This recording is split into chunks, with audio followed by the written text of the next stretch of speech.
खुलुमबाय बयखौबो आंनि सैथोनि लामा इउटुब चेनेलाव नोंथांमोन साफ्रोमखौबो बरायनानै लाबाय आरो बासायगिरि फोरबो जिसु ख्रिस्टनि गोथार मुङाव बयनोबो अननाय मोजां मोननाय गोजोननाय जासिहरबाय गोजोन्थों। आरो बे समाव नोंथांमोननि गेजेराव मोनसे टपिक लानानै फैदों आइजोफोरनि नखराव मावथारनांगौ बिबान। बे टपिकनि गेजेरजों इसोरा जोंनो मा फोरोंनो हास्थायदों जों दान्दिसे गुसुङैहाय जोङो ध्यान खालामनि आरो जों बे टपिकनि गेजेरजों जों सोलोंनि इसोरनि बाथ्राखौ। लोगोफोर जों बयबो गाव गावनि नखरखौ जों लानानै मोनसे गोजोन मोनसे नखर दानो थाखाय जों बयबो हास्थायो। बयबो मोजांखौ हास्थायो। बेनिखायनो जोंहा बेनि गेजेराव बे नखरखौ खुंलांनांगौआवहाय जोंहा मावनांगौ बिबान दङ। आइजोफ्रा एक नम्बराव। आइजोफ्रा एक नम्बराव जोंनि नखराव मावथारनांगौ गोनांसिनथार बिबान दं होननानै आङो सानो। गोथार बाइबेलावबो जों बेखौ मोननो हायो। जोङो आलासिफोर फैयोब्ला सानसे सिगां जोङो खबरखौ मोननानै जोंनि नखरफोरखौ बबे जायगायाव मैला दङ, बबे जायगायाव माबादि गाज्रि मैलाफोर दं बेखौ सिबस्राङो, फोसाबो जोङो। आरो जोङो फोसाबनानै बेनि उनाव आलासि फैयोबा जोङो मोजांसिनथार जानाय लोंनायजों आलासिखौ जोङो सेवा खालामो, सिबियो जोङो। आरो बे सिबिनायजों आलासिया समायना नुगोन जोंनि नखरखौ आरो जोंनि नोंखौ मोजां मोनगोन,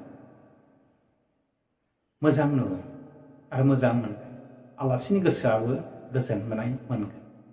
थिग बेबादिनो हिन्जावफ्रा नखराव बेबादि आदर्शखौ न' सिबस्रांनायल' नङा, नोंनि गोसोनि गोजोन गोसो जानायजों नोंनि नखरनि गासैखौबो बिहिफ्रा बिसायफोरनि सिगाङाव आरो बिसाफोरनि सिगाङाव गोजोन गोसोजों गोजोन आखलजों बे नखरखौ बेंनांगोन।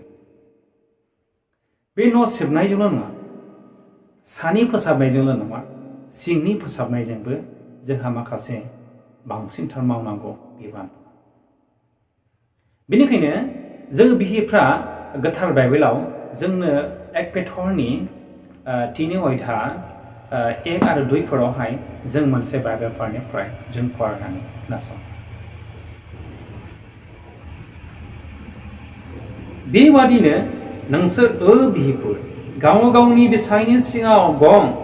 सोरबा इसोरनि बाथ्राखौ बिसास खालामब्लाबो बिसोरो नोंसोरनि मानिनानै मोजां मावनाय दांनायानो बिसास खालामहोगोन। नोंसोरो फंसेबो बाथ्रा बुंनो नांनाय नङा, मानोना नोंसोरनि आखल गियाना बेसे मोजां आरो मानिजानाय बेखौ बिसोरो नुगोन। गोथार बाइबेलाव जोंनो बेखौनो फोरमायदों, जोंनो बेखौनो साखि होदों गोथार बाइबेलाव। बिहिफोर नोंसोरो बिसायफोरनि सिङाव गं। मानिनायाव गिनाय दङ, सिबिनाय दङ, मानिनाय दङ, खुलुमनाय दङ, अननाय दङ, फोथायनाय दङ। बेनिखायनो एक नम्बराव सिगांग्रो नखरनि बिहिफ्रा बिसायफोरखौ मानिग्रोनांगोन। आरो बिसायफ्राबो गाव गावनि बिहिफोरखौ अनथारनांगोन।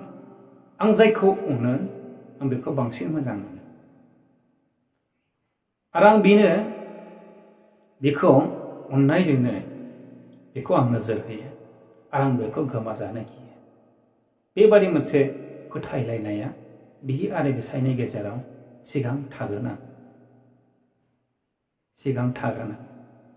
अब्ला जोंनि गेजेराव जोंनि अनलायनायखौ मालाबाबो गुबुन गोसोआ खावनो हानाय नङा।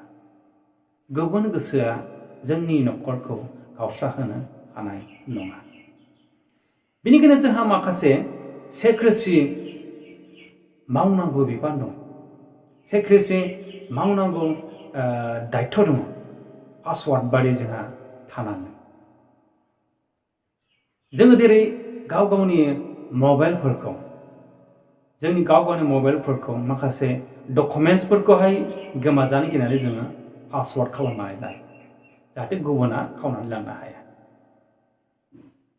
आरो जोंनि बेंक बेलेन्सफोरखौबो बेंक एकाउन्टफोरखौबो जोङो गुबुननो जोङो बे एकाउन्टफोरखौ खोन्थानो हाया आरो पासवार्डफोरखौ गुबुननो जोङो होनो हाया बे जोंनि मोनसे सेक्रेसि मेंटेनेन्स थिग बेबादिनो हौवा आरो हिन्जावनि गेजेराव बिहि आरो बिसायनि गेजेराव मोनसे सेक्रेसि मावथारनांगौ पासवार्ड बादि जोंनाव थानो नाङा बेनो बिहिया बिसायखौ मानिनाय जाथारनांगोन बिसाया बिहिखौ अनथारनांगोन माखासे गुनफ्रा बिसोरनियाव थाथारनांगोन अब्ला गुबुन गोसोआ जोंनि गोसोखौ खावनानै लांनो हानाय नङा गुबुन गोसोआ जोंनि गोसोखौ बरायनानै लांनो हानाय नङा बिनि उनाव जोंनि न'खरावहाय माखासे सोलिनांगौनि दायथ'फोर दङ सिखोन साखोन न'खरखौ मेनटेन खालामनांगौनि बिबानफोर दङ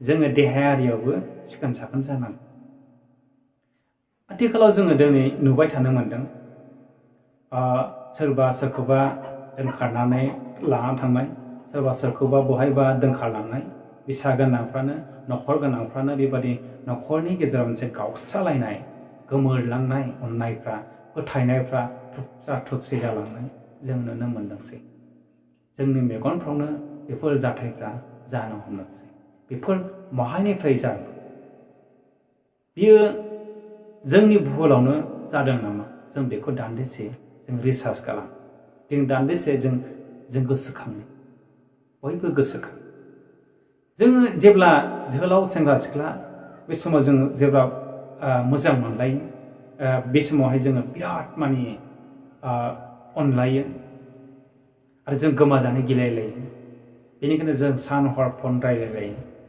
जेब्लानाखि हाबा जायो हाबा जाखांनायनि उनावहाय गथ' सासे मोनोब्ला गथ' सासे मोननायनि उनावहाय गाननाय जिफोरा जानजिफ्राव थासै सिखोन साखोन गावनि देहायारिफोरखौ जोथोन लानायफ्रा माने खम जालांदोंसै बेबादिनि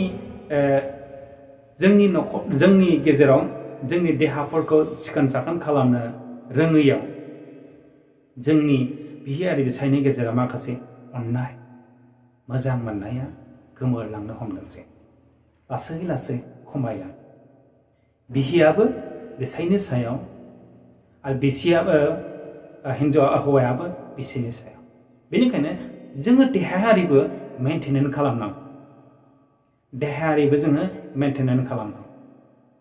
जुदि देहायारि मेनटेनेन्स खालामनो रोङाब्ला जोंनि गोसोखौ माब्लाबा खावनानै लांगोन गुबुना जोंनि गोसोखौ माब्लाबा नोंनिफ्राय खावनानै लांगोन बेनिखायनो जोङो सल'मन राजाया गावनि बोसोनजों गावनि बिसाफोरखौ बेबादि बुंजायदों 31 अध्यायनि बोसोन बिजाब 31 अध्याय 29 पदआवहाय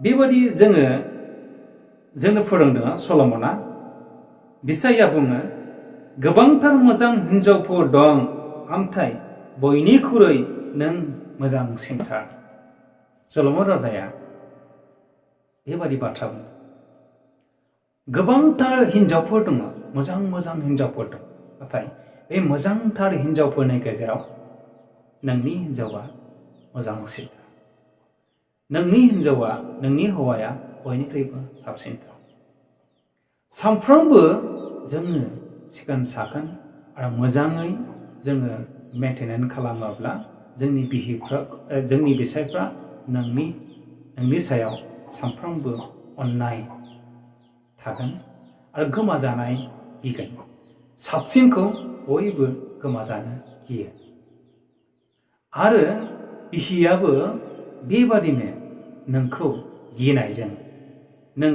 गिनायजों बेयो गाज्रि खामानिनिफ्राय हमथाजागोन बेबादि सेक्रेसि मेनटेनेन्स खालामोब्ला जोंनि गेजेराव जोंनि न'खरफ्रा माब्लाबाबो गावस्रानाय नङा जोंनि न'खरा माब्लाबाबो गावस्रालांनाय नङा अननायाबो सोलायनाय नङा बिहि आरो बिसायनि गेजेराव बेनिखायनो गाहायै आइजोफ्रा बिसायखौ मानिनांगौ 2 नाम्बाराव बिसायफ्राबो बिहिफोरखौ अननांगौ आरो जोङो माखासे सेक्रेसि मेनटेनेन्स खालामनांगौ देहायारिबो गासैबो बिथिङावनो जोङो मेनटेनेन्स खालामनांगौ न'खरनि गासैखौबो नोंनि गोसोआ मोजांब्ला नोंनि गोसोआ गोजोंब्ला गासैखौबो नों मोजां मोनगोन आरो गुबुनफ्राबो खाथिनि मानसिफ्राबो नोंखौ मोजां मोनगोन आरो समायनासिन होनगोन इसोरा बे बाथ्रानि गेजेरजों जों बयनोबो बोर होथों बासायग्रा जिसु ख्रिस्ट'नि मुं जाथों गोजोन्थों